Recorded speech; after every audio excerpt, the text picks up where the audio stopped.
नमस्कार साथियों, एक बार फिर स्वागत है आपका अपने YouTube चैनल आकांक्षा जेआर में।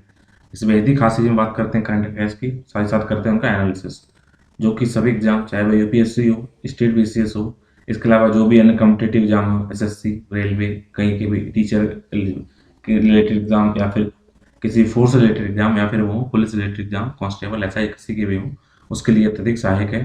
तो इस सीरीज से जुड़ने के लिए आप मेरे चैनल को लाइक करिए, सब्सक्राइब करिए, कमेंट करिए, शेयर कीजिए, और हाँ, बेल आइकन जरूर प्रेस कर लीजिए, जिससे कि मेरे द्वारा अपलोड किए गए वीडियोस की नोटिफिकेशन आप तक पहुंच पाए और आप सबसे पहले मेरे वीडियो को देख पाएँ। जैसे आप घंटी पे प्रेस करेंगे तो जब काले रंग, वो जब उसमें काला रंग होता है, वो हल्के लाइट ग्रे कलर की हो जाएगी, तो उसमें देखना, आप उसमें ऑल नोटिफिकेशन जब हो जाएगा, तभी आपको मेरे द्वारा अपलोड किए सारे वीडियो के नोटिफिकेशन मिल पाएंगे। साथ ही साथ अगर मेरे चैनल पर पुराने हैं तो इसे इसी तरह अपना प्यार देते रहिए, अपने नियर वंस के साथ, अपने रिलेटिव्स के साथ, अपने सगे संबंधियों के साथ, अपने मित्रों के साथ इसको शेयर कीजिए, जिससे वो भी इसका नॉलेज को फ़ायदा उठा सकें। और अगर आप आम पब्लिक भी हैं, अगर कोई आम इंसान भी है, तब भी आप ध्यान रखिए कि हमारे देश में आखिर चल क्या रहा है, देश में, विश्व में क्या चीज़ें हो रही हैं, उनकी जानकारी के लिए भी ये सीरीज आपके लिए अत्यधिक सहायक है। तो आइए शुरू करते हैं आज के इस प्रमुख करंट अफेयर्स। आप जो किला देख रहे हैं, ये जो किला है, ये सारागढ़ी का किला है, जिसके सारागढ़ी का किला, अगर हो सकता है आपको इसका नाम से आप इसे ना पता चला हो, लेकिन अगर आपने मूवी देखी होगी केसरी, जो कि अक्षय कुमार और परिणीति चोपड़ा द्वारा उसमें अभिनय किया गया था, तो उसमें जो तेरी मिट्टी गाना था हिट हुआ था, उसी में इस जो लड़ाई दिखाई गई जिस किले के लिए, वो इसी किले सारागढ़ी के किले के ऊपर ही लड़ाई की गई थी। तो इसी को मैंने आज अपना बनाया था, आपको मैन पेज। तो और क्योंकि आज ये हमारे करंट अफेयर का भी हिस्सा है, तो देखते हैं इसके बारे में, देखते हैं प्रमुख करंट अफेयर। इस वर्ष 12 सितंबर को सारागढ़ी की लड़ाई अर्थात बैटल ऑफ सारागढ़ी को 124 वर्ष पूरे हो गए हैं। इस लड़ाई से देश विदेश की सेनाएं प्रेरणा लेती हैं और इसके ऊपर कई किताबें लिखी जा चुकी हैं और इस पर कई फिल्में भी बन चुकी हैं, जिसमें केसरी एक फिल्म का हिस्सा है, जो एक फिल्म बनी हुई है। पूर्व आईपीएस अधिकारी इकबाल सिंह लालपुरा को राष्ट्रीय अल्पसंख्यक आयोग, नेशनल कमीशन फॉर माइनॉरिटीज का अध्यक्ष चुना गया है। तो ये आपका एक नंबर यहाँ बनेगा कि राष्ट्रीय अल्पसंख्यक आयोग के अध्यक्ष कौन है, तो लाल इकबाल सिंह लालपुरा है। और बाकी हम जानेंगे कि आखिर राष्ट्रीय अल्पसंख्यक आयोग होता क्या है। सुप्रीम कोर्ट ने टिप्पणी करते हुए कहा है कि वर्ष 2016 की दिवाला और दिवालियापन संहिता अर्थात इंसॉल्वेंसी एंड बैंकरप्सी कोड से पहले भारत में दिवाला संबंधी जो मामले थे, उसमें क्या था कि उसमें न्यायिक देरी इसलिए हो रही थी कि उनको निपटाने में काफी टाइम लग रहा था, और उनको निपटाने का टाइम ज्यादा था, यही विफलता का मेन रीजन था। तो अभी हाल ही में क्या है, इंसॉल्वेंसी एंड बैंकरप्सी कोड में कंपनी कानून अधिकरणों से नए कानून के तहत समय सीमा का कड़ाई से पालन करने और समाधान के लिए लंबित मामलों का निपटारा करने का आग्रह किया गया है। क्योंकि अगर लंबित मामले समय से नहीं निपटेंगे तो ये बात पहले जैसी होगी, जो क्योंकि पहले भी ये चीजें इतनी प्रभावी ढंग से लागू नहीं थी। सुप्रीम कोर्ट ने मद्रास उच्च न्यायालय पर अप्रयुक्त इनपुट टैक्स क्रेडिट संबंधी एक फैसले की पुष्टि की है। तो इनका जो इनपुट टैक्स क्रेडिट है, जीएसटी से लिंक है, इसको सुप्रीम कोर्ट ने दोबारा से इसको एक स्पष्टीकरण दिया है। इस फैसले में जो हाई कोर्ट था मद्रास का, जो कि चेन्नई का हिस्सा है, जो तमिलनाडु का हिस्सा है, में निवेशित सेवाओं की वजह से वंचित होने वाली अप्रयुक्त जो इनपुट टैक्स क्रेडिट है, उसकी वापसी को निष्पादित करते हुए सीजीएसटी अर्थात केंद्रीय वस्तु एवं सेवा कर नियमों में शामिल एक वित्तीय सूत्र को बरकरार रखा था। क्योंकि आपको पता होना चाहिए, जब भी आप कोई भी टैक्स देते हैं तो आजकल जीएसटी लग रही है, स्टेट जीएसटी लग रही है, उसमें जो इनपुट टैक्स क्रेडिट जनरेट होता है, उसको क्या होता है, वापस आपको क्या करना होता है, जो एक्स्ट्रा है उसको आप क्या करिए, उसको आप निष्पादित कीजिए, कहीं पे यूज में लाइए। तो वो नहीं हो पा रहा था, उसके लिए उसने इन बातों को, इस सुप्रीम कोर्ट ने उसको हाईलाइट किया है। विश्व बैंक द्वारा जलवायु परिवर्तन पर ग्राउंड्स वेल रिपोर्ट जारी की गई है। तो आपसे अगर क्वेश्चन आता है कि ग्राउंड्स वेल रिपोर्ट किस से संबंधित है, वो जलवायु परिवर्तन से संबंधित है, और किसने जारी की, तो ये वर्ल्ड बैंक ने इसको जारी किया हुआ है। इसमें बताया गया है कि धीमी गति से शुरू होने वाले जलवायु परिवर्तन के प्रभाव, जैसे कि पानी की कमी, घटती फसल उत्पादकता और समुद्र स्तर में वृद्धि, आज से वर्ष 2050 तक लाखों लोग किस प्रकार प्रभावित हो सकते हैं, इसको इसमें हाईलाइट किया गया है। इसके अलावा भारत और संयुक्त राज्य अमेरिका द्वारा जलवायु कार्यक्रम एवं वित्त संग्रहण संवाद अर्थात climate action and finance mobility dialogue कैफ एमिट का शुभारंभ किया गया है। तो अब ये जलवायु कार्रवाई एवं वित्त संग्रहण संवाद किस देश से शुरू हुआ है, भारत और यूएसए के साथ है। भारतीय प्रतिभूति और विनिमय बोर्ड अर्थात security and exchange board of India, जिसे हम सेबी कहते हैं, द्वारा स्टॉक मार्केट एक्सचेंजों के लिए T1 निपटान प्रणाली की पेशकश की गई है। तो आज हम बात करेंगे आखिर T1 निपटान प्रणाली है क्या। तो आपने आज देख ली प्रमुख करंट अफेयर्स। अब हम क्या करेंगे, इन सबका करेंगे बारी बारी से एनालिसिस, देखते हैं इसके अंदर क्या है, क्या इसमें डिटेलिंग है। तो सबसे पहले पढ़ेंगे सारागढ़ी की लड़ाई के बारे में, क्योंकि 12 सितंबर को इसका 124 वर्ष पूरे हो गए हैं। अगर देखें तो ये यूपीएससी और यूपीपीसीएस के पेपर 1 से लिंक्ड है। लेकिन अगर सामान्य पेपर में देखा जाए तो यदि आपसे क्वेश्चन 18वीं सदी से लेकर वर्तमान समय तक आधुनिक भारतीय इतिहास की महत्वपूर्ण घटनाओं में संबंधित कोई प्रश्न आएगा, तो सारागढ़ी की लड़ाई इसमें आएगी। तो आइए सारागढ़ी की लड़ाई के बारे में जानते हैं। जब भी आप कोई टॉपिक करिए, तो अगर किसी स्थान विशेष से या किसी व्यक्तित्व विशेष से है, तो आप उसकी इमेज देखते हैं, तो आपको जहाँ लिंक रहता है, आप लोकेशन देखते हैं, तो आपको एक तो मैप तैयार होता है इनडायरेक्ट वे में, और दूसरा क्या होगा, आपको जो जहन में वो चीजें लंबे समय से रहेंगी।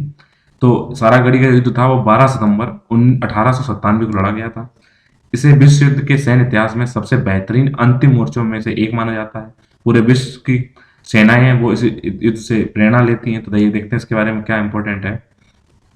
तो द बैटल ऑफ सारागढ़ी जिसको 12 सितंबर 1857 लड़ा गया था, इसमें खासियत क्या थी, जहां एक तरफ 21 बहादुर हमारे सिख जवान थे, वो कि अफगान जो लगभग 8,000 से 10,000 के बीच में थे, उनके विरुद्ध ये लड़ाई लड़ रहे थे।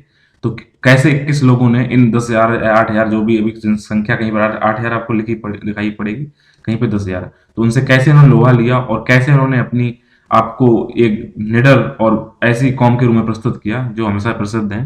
तो तो इसी में तो इन सिक्कों की कहानी जिसको अक्षय कुमार ने बखूबी पर्दे बता रहा था, तो ये ओरिजिनल फोटो मैंने कुछ लिए हैं जो पुराने उसमें ब्लैक एंड व्हाइट थे। तो इन्होंने जो बात की है, ये जो आप देख रहे हैं, ये जो किला है, इसी के ऊपर लड़ाई लड़ी गई थी, ये बाद में खंडर हुआ। जैसे इसका स्केच बनाया गया वो इस तरह था। अगर हम सारागढ़ी की बात करते हैं, थोड़ा हम आपको बता दें कहाँ की बात चल रही है। तो ये बेसिकली हुआ क्या था, अगर हम भारत के मैप में देखें, तो यदि हम भारत के मैप में देखते हैं, तो उत्तर पूर्वी जो आप हिस्सा देख रहे हैं, इस जगह की बात है। तो यहाँ पर आप देखिए प्रेजेंट टाइम में जैसे पेशावर है, तो पेशावर के दक्षिण अगर पूर्व में जाएंगे, तो आप दक्षिण पश्चिम जाएंगे, तो आप देखिए एक तरफ है फोर्ट लिक्कार्ट और दूसरी तरफ है फोर्ट गुलिस्तान। इसके बीच में बसा था सारागढ़ी का किला। इसलिए आप देखिए कि दो किले के बीच में स्थित है ये। तो पक्का क्या है कि आपसी आवागमन दोनों किलों के यहाँ से, अगर इस पे किसी कब्जा हो जाए तो ये दोनों जगह का संपर्क टूट जाएगा और बारी बारी करके वो किसी को हरा सकते हैं। इसलिए सारागढ़ी का अपना महत्व था। इस कब्जे को ना हो पाए, इस तरह कैसे लड़ाइयों को उन्होंने देखा, जो तो आप मूवी में अच्छे से आपने देख ही लिया होगा। बाकी अभी डिटेल में पढ़ेंगे तो और अच्छी तरह पता चलेगा इस युद्ध में हुआ क्या था। क्योंकि उस समय हम आज़ाद नहीं हुए थे 1897 में, तो हम हमारे जो सिपाही थे वो किसकी तरफ से लड़ रहे थे, वो ब्रिटिश लोगों की तरफ से लड़ रहे थे। तो ब्रिटिश सेना के 21 सैनिकों, कहने को ब्रिटिश सेना के थे, लेकिन वो क्या थे, हमारे सरदार लोग थे। इन्होंने 8,000 से अधिक अफरीदी और कजी कबायली लड़ाकों, उस समय जो अफगानिस्तान इलाके में जो अफरीदी लोग रहते थे और कजी जो कबायली लड़ाके थे, उनका मुकाबला किया था। और लगातार 7 घंटे उन्होंने इससे युद्ध किया। ये रूह कांपने वाली लड़ाई थी, जहाँ पर रोंगटे खड़े कर देते हैं जब इस मूवी को देखेंगे आप, या इस सीन को देखते हैं। तो कैसे इन 21 जवानों ने 7 घंटे तक लड़ा और किसी भी हालत में किले पर कब्जा नहीं होने दिया, ये उसकी कहानी है। हालांकि गिनती में काफी कम थे, लेकिन 36वीं सिख प्लाटून के सैनिकों ने हवलदार ईश्वर सिंह, जो ईश्वर सिंह थे उनके हेड, उनके नेतृत्व में अपनी अंतिम सांस तक लड़ाई लड़ी, जिसमें 200 कबीलाई मारे गए और 600 से अधिक बुरी तरह घायल हो गए थे। कुल मिलाकर इनको 600 लोगों का सामने से मारे गए थे, 21 लोग ये शहीद हुए थे। बाकी उन्होंने किले को बचा लिया, एंड तक मोर्चा लड़ते रहे। शाम को सूर्यास्त हो गया, तो फिर वो तब तक यहाँ पे पीछे से फोर्स पहुंच गई, जिससे क्या हुआ, वो कब्जा करने में सफल नहीं हो पाए और इस तरह से ब्रिटिश ने अपने अस्तित्व को बचा लिया था। अगर सारागढ़ी के महत्व की बात की जाए, तो आपको मैंने बता दिया फोर्ट लाखौट और फोर्ट गुलिस्ता के बीच में स्थित संचार दुर्ग था, यहाँ से कम्युनिकेशन होता था। उबड़ खाबड़ उत्तर पश्चिमी सीमांत प्रांत में स्थित इन दोनों किलों, जो आपके पाकिस्तान में है, जिसका निर्माण किया था, इसका किया था महाराजा रणजीत सिंह ने करवाया था। बाद में अंग्रेजों ने इनका नाम परिवर्तित कर दिया था। तो जो महाराजा रणजीत सिंह थे, आपको बताना चाहिए, जो अंग्रेज आए थे, तो उन्होंने देश में सबसे बड़े योद्धा की उपाधि महाराजा रणजीत सिंह को दी थी। इन दोनों महत्वपूर्ण किलों में उत्तर पश्चिमी सीमांत प्रांत के भीड़ इलाके में बड़ी संख्या में तैनात किए जाने वाले ब्रिटिश सैनिक रहते थे। सारागढ़ी का किला इन दोनों किलों में संपर्क कायम रखने में सहायक था, इसलिए इस सारागढ़ी किले को कब्जा बना रहे, तो इसकी जरूरी था। तो इस युद्ध को देखें हमें विरासत में हमें मिला क्या है।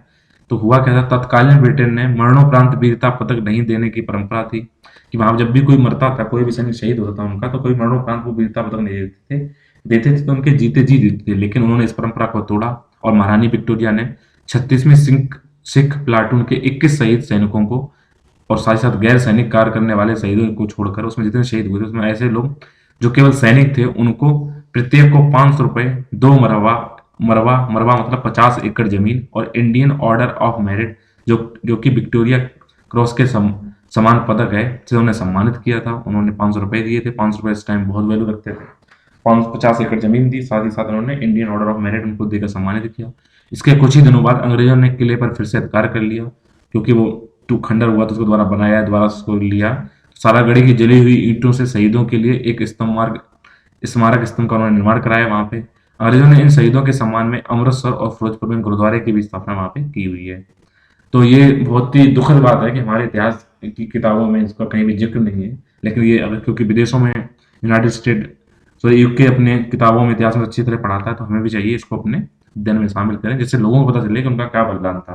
भले ही वो अंग्रेजों के लिए लड़े थे, बट उन्होंने कहीं ना कहीं अपने देश की रक्षा के लिए अपनी आहुति दी थी। वो आप उससे कहीं ज्यादा उनकी हिम्मत की दाद दीजिए कि कहाँ एक तरफ 8,000 से 10,000 लोग और कहाँ एक तरफ केवल 21 लोग।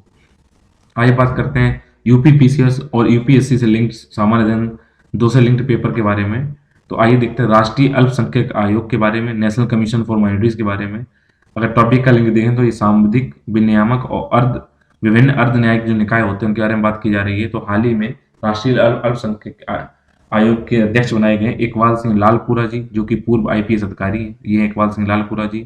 तो ये तो हो गया एक फैक्चुअल कि इस टाइम अल्पसंख्यक आयोग के अध्यक्ष कौन है, वो हैं इस टाइम पे इकबाल सिंह लालपुरा जी। अगर इसके बारे में राष्ट्रीय अल्पसंख्यक आयोग के बारे में बात की जाए तो राष्ट्रीय अल्पसंख्यक आयोग की स्थापना केंद्र सरकार द्वारा राष्ट्रीय अल्पसंख्यक आयोग अधिनियम 1992 के अंतर्गत की गई है। यह आयोग भारत के संविधान में प्रदत्त संसद और राज्य विधान मंडलों द्वारा अधिनियमित कानून के अनुसार, यानी कि संविधान में इसको अधिकार मिला है। बाकी जो संसद और राज्य विधानमंडल ने जो कानून बनाए हैं उनके अनुसार ये अल्पसंख्यकों के हितों की रक्षा करने, उनकी सुरक्षा करने हेतु जितने भी उपाय किए जाते हैं उनके कामकाज की निगरानी करता है कि आखिर अल्पसंख्यक लोगों के लिए क्या किया जा रहा है। अगर ध्यान देने की बात करें तो इसमें हमारे पास देश में इस टाइम 6 धार्मिक समुदाय हैं, अर्थात हिंदुओं छोड़कर मुस्लिम, ईसाई, सिख, बौद्ध, पारसी और जैन को पूरे भारत में केंद्र सरकार द्वारा भारत के राजपत्र में अल्पसंख्यक समुदाय के रूप में अधिसूचित किया गया है। तो ये जो मेन जो समुदाय है इनको सारे, क्योंकि इनकी आबादी बहुत कम है, तो इनको अल्पसंख्यक के रूप में दर्जा दिया गया है। अगर हम अल्पसंख्यक आयोग के बैकग्राउंड की बात की जाए तो इसके गठन को किए जाने की सबसे पहले जो कल्पना थी, जिसकी परिकल्पना की गई थी, वो 1978 में गृह मंत्रालय के एक संकल्प पत्र के रूप में की गई। वर्ष 1984 में अल्पसंख्यक आयोग को गृह मंत्रालय से अलग कर दिया गया। पहले गृह मंत्रालय का हिस्सा था, बाद में अल्पसंख्यक आयोग को 1984 में अलग किया गया और इसे नवनिर्मित लोक कल्याण मंत्रालय का अधीन रखा गया। फिर 1992 में राष्ट्रीय अल्पसंख्यक आयोग अधिनियम 1992 को अधिनियमित किया गया और इसके तहत अल्पसंख्यक आयोग को वैधानिक निकाय का दर्जा प्राप्त हुआ और इसका नाम बदलकर राष्ट्रीय अल्पसंख्यक आयोग कर दिया गया। वर्ष 1993 में 5 धार्मिक समुदायों अर्थात मुस्लिम, ईसाई, सिख, बौद्ध और पारसी को अल्पसंख्यक समुदाय के रूप में अधिसूचित किया गया और जब 27 जनवरी 2014 को केंद्र सरकार की अधिसूचना के तहत जैन समुदाय को भी अल्पसंख्यक सूचित किया गया, तो उसको भी इसमें शामिल कर दिया गया। अगर देखें आयोग की संरचना कैसी होती है, कितने लोग क्या होते हैं, तो इसमें एक अध्यक्ष होता है, एक उपाध्यक्ष होता है और 5 सदस्य होते हैं और ये सभी अल्पसंख्यक समुदाय से चुने जाते हैं। तो ये आपसे क्वेश्चन आएगा, उस पर क्वेश्चन तो नहीं आ सकता, मतलब कभी लिखने आ जाए तो उसमें एक अध्यक्ष और एक उपाध्यक्ष और 5 टोटल 7 सदस्य होते हैं। लेकिन जितने भी मेंबर होते हैं ये आयोग के, वो सारे माइनॉरिटीज यानी कि अल्पसंख्यक समुदाय से होते हैं। तो ये कभी क्वेश्चन आता है कि क्या अल्पसंख्यक आयोग में कोई गैर अल्पसंख्यक समुदाय शामिल होता है, के सदस्य शामिल हो सकता है? तो इसमें नहीं, क्योंकि सारे जितने भी सदस्य हैं वो अल्पसंख्यक समुदाय से शामिल होंगे। इसके अलावा आयोग में केंद्र सरकार द्वारा 7 जो भी अनप्रतिष्ठित, योग्य और सत्यनिष्ठ सदस्य हैं उनको मनोनीत किया जाता है। प्रत्येक सदस्य पद ग्रहण करने की तिथि से 3 वर्ष की अवधि के लिए अपना पद धारण करता है, जिसमें 3 साल तक अपनी अवधि इसमें पद धारण करते रहते हैं और सभी अल्पसंख्यक समुदाय के जो होते हैं मेन मेंबर, बाकी मनोनीत और समुदाय हो सकते हैं। तो अल्पसंख्यकों की सुरक्षा है तो अगर संवैधानिक प्रावधान देखे जाए तो माइनॉरिटीज के लिए अनुच्छेद 15 और 16 में जो कि समता के अधिकार से रिलेटेड है उसमें शामिल किया गया। अनुच्छेद 25, अनुच्छेद 26, अनुच्छेद 28, अनुच्छेद 29 और अनुच्छेद 30 जो कि धार्मिक स्वतंत्रता और संस्कृति जो उनका जो होता है भाषा अपनाने का जो अल्पसंख्यक समुदाय है उनसे लिंक जितने आर्टिकल हैं 25 से 30 के बीच में, उसमें अल्पसंख्यक को प्रावधान किया गया। इसके अलावा अनुच्छेद 350 बी की बात की जाए तो 7वें संवैधानिक संशोधन अधिनियम 1956 द्वारा इस अनुच्छेद को संविधान में जोड़ा गया था। इसमें भाषाई अल्पसंख्यक वर्गों के लिए भारत के राष्ट्रपति द्वारा एक विशेष अधिकारी नियुक्त किए जाने का प्रावधान किया गया। अल्पसंख्यक स्कूलों को, आपकी इंपॉर्टेंट क्वेश्चन है कि जितने भी जो माइनॉरिटी स्कूल होते हैं, मदरसे होते हैं, क्या ईसाई या जितने भी मिशनरी स्कूल होते हैं, उसमें शिक्षा का अधिकार की नीति होती है, वहां पे लागू नहीं होती, उनसे इनको छूट दिया गया है और ये सरकार के सर्व शिक्षा अभियान के अंतर्गत भी नहीं आते हैं, वहां पे अपन रूल बना सकते हैं। तो जो राष्ट्रीय शिक्षा अधिकार नीति है वो इनके अल्पसंख्यक समुदाय के द्वारा स्थापित स्कूलों पर लागू नहीं होती है। आइए बात करते हैं सामान्य दिन 3 से लिंक टॉपिक्स के बारे में।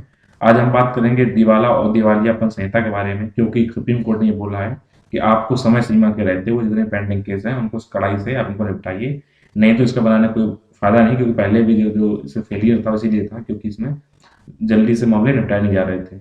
अगर आपसे उदारीकरण पर अर्थव्यवस्था का प्रभाव, औद्योगिक नीति में परिवर्तन तथा औद्योगिक विकास पर इनका प्रभाव से जब भी क्वेश्चन आएगा उससे लिंक ये क्वेश्चन आएंगे।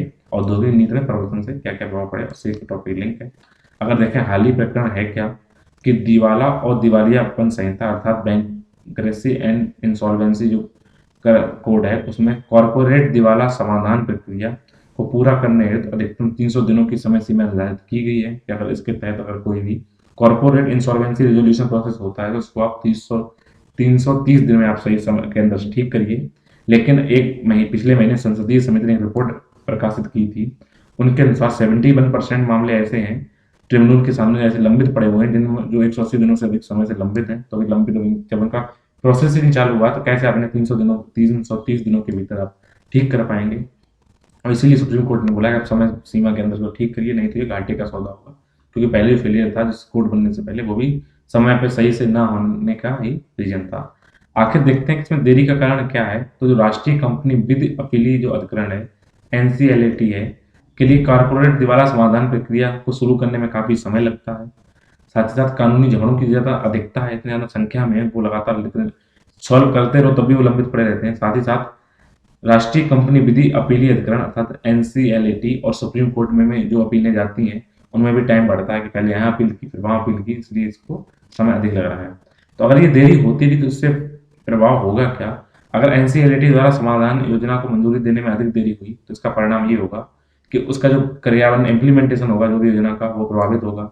इसके अलावा क्या होता है, क्योंकि यहाँ पे क्या होता है जब भी वार्ताएं चलती रहती हैं लगातार संस्था इंस्टीट्यूशनल या लगातार फ्रीक्वेंसी में यहाँ पे वार्ताएं चलेंगी, समझौता वार्ताएं होती रहेंगी पक्षकारों के बीच में, उससे क्या होगा जो कॉमर्शियल एवोल्यूशन होगा उसमें प्रभाव पड़ेगा, क्योंकि चीजें अगर देर से सॉल्व होंगी तो उसमें भी उसका प्रॉफिट भी देर से मिलेगा। साथ ही साथ अगर ये मामले लंबित पड़े रहे तो जो व्यवसायिक अनिश्चितता है वो बनी रहेगी कंपनियों की, कॉर्पोरेट देनदारी की कीमतों में गिरावट आएगी, क्योंकि अगर आपको लगातार पता ही तो उसमें ही फंसे रहते हैं ऐसा झगड़ों में, तो क्या होगा इससे क्या होगा कि दिवाला जो प्रक्रिया है वो अक्षम हो जाएगी और महंगा बन जाएगा।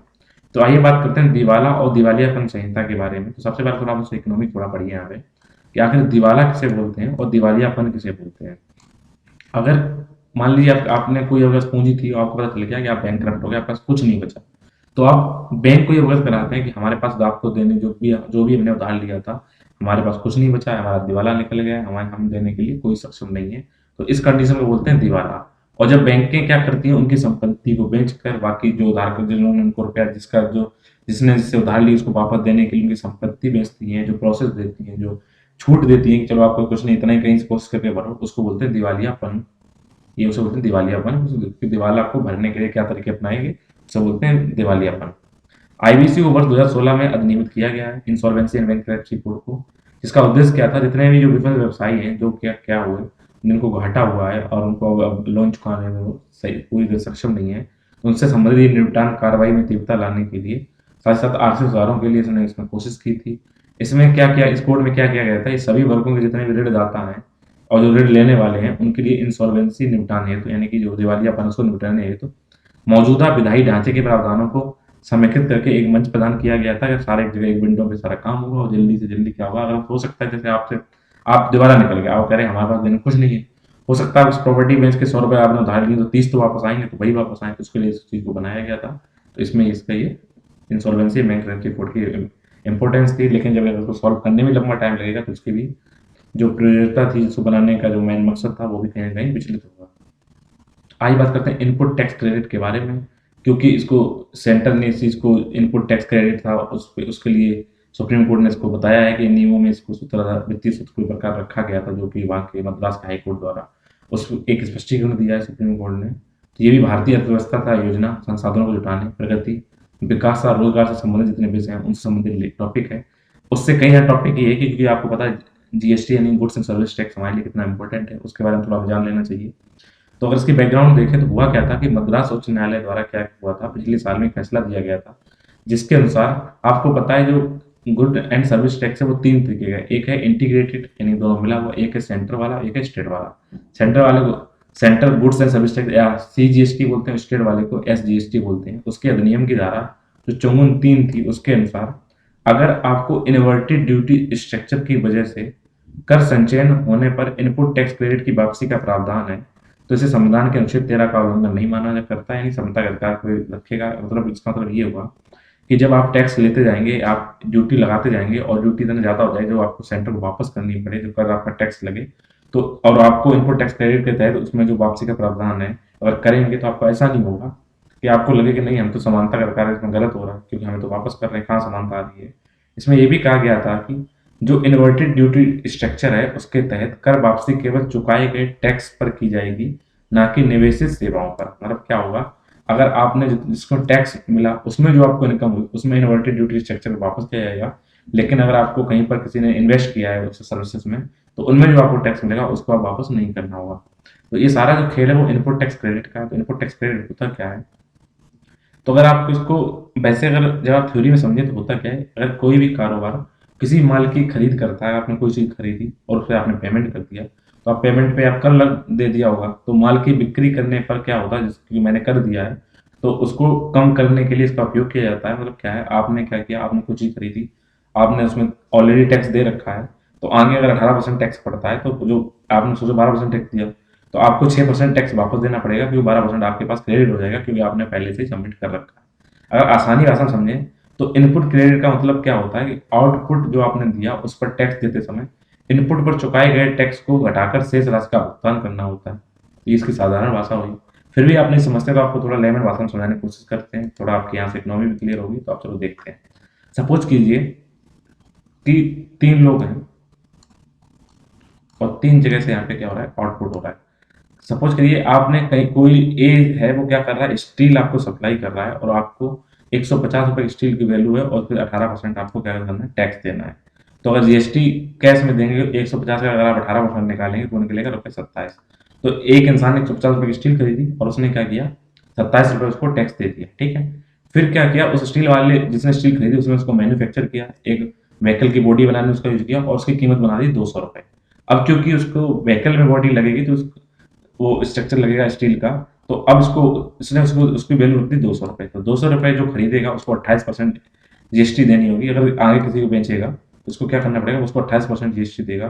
तो जब उसे 28% जीएसटी मिलेगी तो होता क्या है, क्योंकि उसने 150 से लेकर 200 बना दिया था, तो 200 में जब 28% हम निकालते हैं तो वो निकलता है ₹56। और क्योंकि वो ऑलरेडी ₹27 की टैक्स दे चुका है बी ए को, मतलब कंपनी आगे सरकार को, तो अब उसे ₹29 भुगतान करना पड़ेगा, क्रेडिट देना पड़ेगा। बाकी बचे हुए उसके जो ₹27 उसके खुद के इनकम में आ जाएंगे क्योंकि वो पहले उसका पेमेंट कर चुका है। अब सी ले गया, उसने क्या किया, उसको और डिजाइन किया और डिजाइन करा के उसने एक कार को दे दिया, फिर अब उसको बनाइए और उसने इसकी वैल्यू रख दी ₹300। अब इस पर भी 28% जीएसटी लगेगा। जब 300 का आप 28% निकालेंगे तो आपको क्या होगा, ₹84। तो क्योंकि या तो आप टोटल मान लीजिए 56 ऐसे माने, क्योंकि यहाँ पर ₹27 टैक्स जा चुका था, यहाँ पे ₹29 टैक्स जा चुका था, तो टोटल टैक्स जा चुका था ₹56।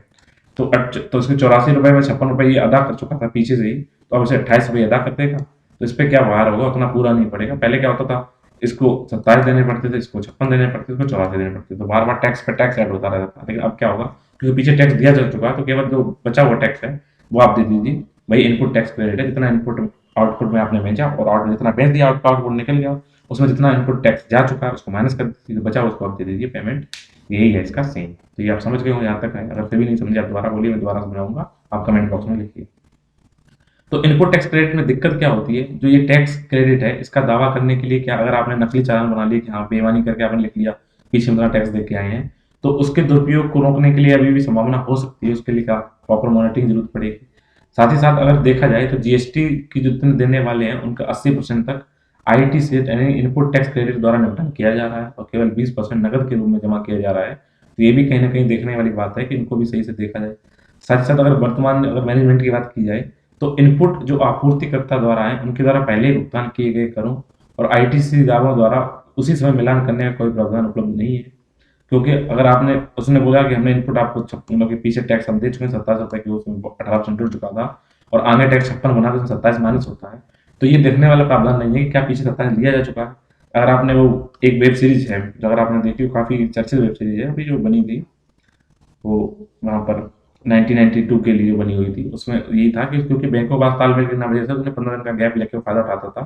वही कुछ इसमें देखने का अंतर हो सकता है मिल सके। इसके अलावा वर्तमान में इनपुट टैक्स क्रेडिट दावों जो कर रहे हैं कि हमें क्रेडिट मिलना चाहिए, बाकी जो आपूर्ति का जो भुगतान कर दिया गया है उनके करों के मिलान के समय तो हो ही नहीं रहा। उसके अलावा फर्जी चालान के आधार पर आईटीसी का दावा किए जाने की अधिक संभावना रहती है। तो इनकी ये चिंताएं इसके दुरुपयोग की है। तो इसको अब लिंक किया जाए, आप तुरंत ही चेक करें, आप पीछे आ गया तो आप मिला सकें।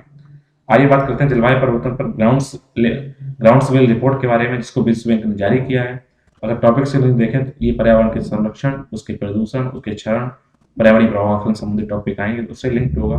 तो इनका थोड़ा सा अगर थोड़ा देखें तो इन्होंने इसमें मोटा मोटा क्या बोला है, अगर हमने ये चीजें नहीं सुधार किया 2050 तक तो सब सहारा अफ्रीका में करीब 8 साढ़े 8 करोड़ लोग, दक्षिणी एशिया में करीब 4 करोड़ लोग, और लैटिन अमेरिका जो कि केंद्रीय अमेरिका और साउथ अमेरिका मिलकर बनता है उसमें करीब 1.7 लगभग 2 करोड़ लोग क्या होंगे, वो माइग्रेट करने पर विवश होंगे। जो तो they poorest people will be force to be move due to the slow onset climate changes impacts inclusion. तो इसमें होगा क्या, एक तो फसल का उत्पादन कम होगा तो लोग एक जगह दूसरे प्लान करने पर मजबूर होंगे। पीने वाला स्वच्छ पानी होगा उसकी आपूर्ति कम हो जाएगी और वाटर लेवल बढ़ जाएगा, जो कि आसपास के इलाके होंगे वो डूब जाएंगे। ऐसी रिपोर्ट इन्होंने वर्ल्ड बैंक ने निकाली है, ग्राउंड सवेल रिपोर्ट, इसमें ये बात कही गई है। अगर प्रमुख इसकी रिपोर्ट के बिंदु देखें, उनका निष्कर्षण देखें तो रिपोर्ट में जलवायु जो प्रवासी हैं, जलवायु से जब भी चेंज आएंगे उसमें जो माइग्रेट लोग करेंगे उनको 3 अलग अलग प्रदेशों के तहत जलवायु कार्रवाई और विकास के अलग अलग पहलुओं का वर्णन किया गया है। तो अलग अलग 3 कैटेगरी की गई है। तो पहली कैटेगरी ऐसी बनाई गई है जहां पर उच्च स्तर के उत्सर्जन होंगे और असमान विकास के साथ सबसे ज्यादा निराशावादी परिदृश्य वहां देखने को मिलेगा सीन। यहाँ पे जो उत्सर्जन होगा, जो जो टेम्परेचर बढ़ेगा, जो भी क्लाइमेटिक कंडीशन होगी सबसे ज्यादा दिखाई पड़ेगी। इसमें क्या बोला गया है, इस विश्लेषण के आधार पर उन्होंने अनुमान व्यक्त किया है कि विश्व के 6 क्षेत्रों में लगभग 21.6 करोड़ आबादी ऐसी होगी जो अपने ही देश में एक जगह से दूसरी जगह पलायन करने में विवश होगी। जो इन्होंने 6 क्षेत्र चुने उनमें लैटिन अमेरिका, उत्तरी अफ्रीका, उप सहारा अफ्रीका, पूर्वी यूरोप, मध्य एशिया, दक्षिणी एशिया और पूर्वी एशिया, साथ साथ प्रशांत महासागरीय क्षेत्र में शामिल किया है कि सबसे अधिक प्रभावित होंगे। इसके अलावा जहाँ पे ये क्लाइमेटिक जो उत्सर्जन है, जहाँ पे टेम्परेचर हाई राइज होगा उसके निम्न स्तर होगा, लेकिन समावेशी सतत विकास सहित जलवायु के सर्वाधिक अनुकूल यहाँ पे चीजें देखी जाएंगी। ये पूरे विश्व के लगभग 4.4 करोड़ आबादी को अपना घर छोड़ने के लिए मजबूर उस जगह भी होना पड़ेगा। और जहाँ सबसे खराब परिदृश्य होगा वो होगा मरुस्थलीकरण होगा, कमजोर समुद्री रेखाओं के पास होगा, कृषि पर आबादी की निर्भरता के कारण उप सहारा अफ्रीका सबसे संवेदनशील क्षेत्रों का सबसे सेंसिटिव जो यही होगा, और इस क्षेत्र में सार्वजनिक संख्या में प्रवासन होने की संभावना होगी। इसके तहत करीब 8.5 करोड़ 8.6 करोड़ आबादी अपने देशों की सीमाओं के भीतर ही विस्थापित हो सकती है। ऐसे ने 3 क्षेत्रों में उन्होंने चिन्हित किया है, जो इन्होंने बोला है सब सारा अफ्रीका, साउथ एशिया और लैटिन अमेरिका, इन क्षेत्रों से उनको चुना है। तो ऐसा नहीं कभी इन्होंने सिर्फ आपको डराया है कि इस चीजें होंगी, बल्कि इन्होंने सिफारिशें भी दी हैं कि आप हो सकता है अगर इन चीजों को अपनाएं तो आप इसको धीमा कर सकते हैं और चीजों को धीरे धीरे से सही ला सकते हैं। इन्होंने क्या बोला है, जो वैश्विक जो उत्सर्जन कर रहे हैं हम उसको कम करें, हम जितना भी क्लाइमेटिक चीज को जो भी टेम्परेचर बढ़ा रहे हैं उसको कम करें। साथ ही साथ 2015 में पेरिस समझौता किया गया था, उसमें तापमान लक्ष्यों को पूरा करने के लिए हर संभव प्रयास करें। पेरिस समझौता क्या है, मेरी पिछली करंट अफेयर क्लास में देखिए, उसमें आपको मिल जाएगा। साथ ही साथ हम दूरदर्शी, हरित, लचीली और समावेशी विकास योजनाओं के आंतरिक जलवायु प्रवासन को शामिल करें। जिसमें क्या होगा, अगर हम थोड़े लचीले रहेंगे, थोड़े सस्टेनेबल डेवलपमेंट हम करेंगे, थोड़ा लंबा सोचेंगे तो हो सकता है इसमें चीज़ों को सुधार आया जा सके। इसके अलावा माइग्रेशन के प्रत्येक चरण के लिए तैयारी हमें करनी चाहिए, ताकि अगर अनुकूल रणनीति के अनुरूप हम आंतरिक जलवायु प्रवास के सकारात्मक विकास परिणाम प्राप्त हो सकें, तो हमें फेवरेबल कंडीशन हम ला सकें, जो इंटरनल माइग्रेशन होगा उसको रोक सके।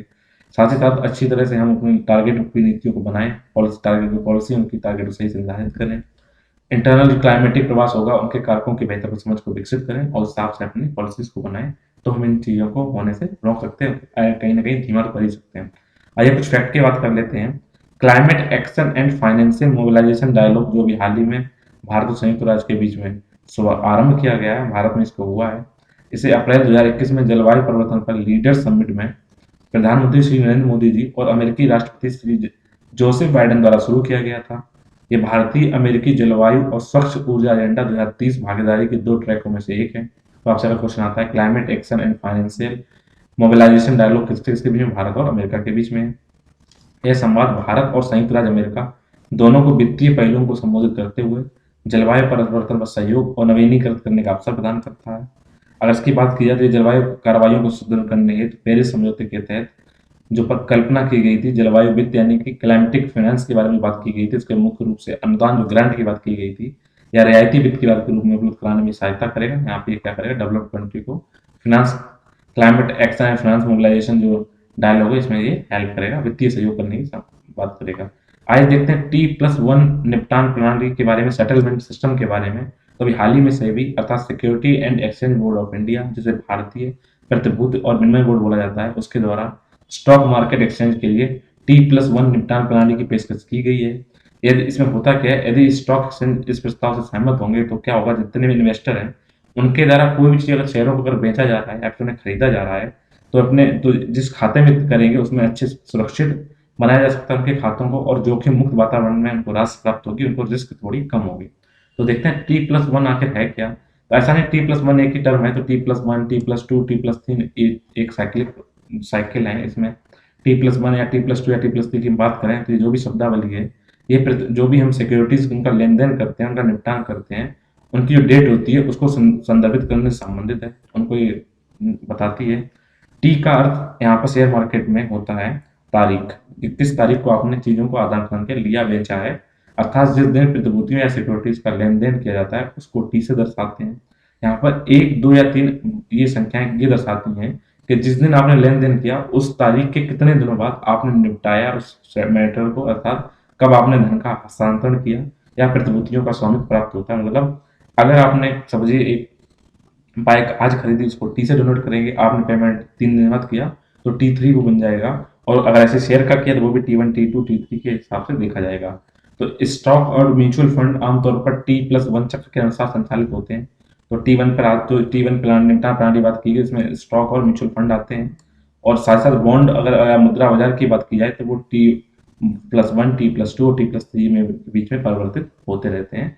तो ये T+1 निपटान प्रणाली सेबी द्वारा की जा रही है स्टॉक मार्केट में, तो ये स्टॉक और म्यूचुअल फंड से रिलेटेड है। तो ये इसका कार्यालय सेबी का जो पूरे अपने देश में इसको देखती है, मॉनिटरिंग करती है वित्त बाजार वगैरह को। तो इसी के साथ आज के प्रमुख करंट अफेयर उनका एनालिसिस कंप्लीट होता है। उम्मीद है आपके मेरे द्वारा किए जा रहे प्रयोग अच्छे लगे होंगे। फिर भी आप इसमें कोई चेंजमेंट चाहते हैं तो आप कमेंट बॉक्स में लिखिए, आपको जरूर सहायता की जाएगी। नहीं तो मिलते हैं अगले वीडियोज में, तब तक के लिए शुक्रिया। जुड़े रहिए मेरे YouTube channel Akanksha the desire के साथ। Thank you.